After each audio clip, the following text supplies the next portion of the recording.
யாருங்க சொன்னா அக்ரிகல்ச்சர் பண்ணா நிலம் வேணும், காடு வேணும், பம்ப் செட் வேணும், இதெல்லாம் யார் சொன்னா? சிட்டில இருக்கவங்க யாருமே அக்ரிகல்ச்சர் பண்ண முடியாதா? இல்லங்க, அந்த காலம் முடிஞ்சு போச்சு. இன்னைக்கு நம்மள மாதிரி அர்பன் சிச்சுவேஷன்லயே அக்ரிகல்ச்சர் எப்படி பண்ணலாம், அது ரிலேட்டடான பிசினஸ் என்ன அப்படின்றது பார்க்கலாம். Number 1, hydroponic farming. நீங்க மாடியிலேயே பண்ணலாம். ஹைட்ரோபோனிக் அப்படின்னு சொல்றது மினிமலான வாட்டர் அப்புறம் மினிமலான சாயில் வச்சு வளர்க்குற ஒரு விதம். Number 2, urban aquaponics. அக்வாபானிக்ஸ் அப்படின்னு சொல்றது மீன் வளர்க்கறதோட சேர்ந்து நம்ம அக்ரிகல்ச்சரையும் பண்ணக்கூடிய ஒரு விஷயம். Number 3, honeybee farming.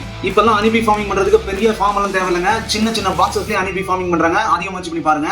Number 4, home based mushroom farming. பயங்கரமா வேகமா வளர்ந்த ஒரு விஷயம். அதையும் முயற்சி பண்ணி பாருங்க. நம்பர் 5, ஆர்கானிக் மைக்ரோ கிரீன்ஸ் அப்படின்னு சொன்னா வீட்லயே கீரை வளர்க்குறது. இது ரொம்ப சுலபங்க. நீங்க உங்க சூழ்நிலைக்கு பயங்கரமா இதை பண்ணலாம். நம்பர் 6, மாடியிலேயே நீங்க பவுல்ட்ரி ஃபார்மிங் பண்ணலாம்.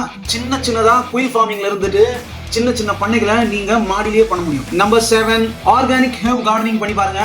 இதுவும் பயங்கரமான ஒரு விஷயம். Number 9, home composite farming. வீட்டுக்குள்ளேயே மண்புழு வளர்க்க முடியும். மண்புழுக்கான விலை என்ன அப்படின்றத அமேசான்ல தேடி பாருங்க, உங்களுக்கு தெரியும்.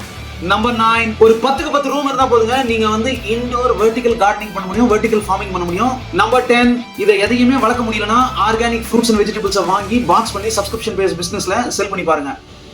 இது போல பிசினஸ் வீடியோஸ்க்கு நம்மளை தொடர்ந்து பாருங்க. உங்களுக்கு தேவையான டாபிக்ஸ் ஏதாவது இருந்தா அதை கமெண்ட் பண்ணுங்க.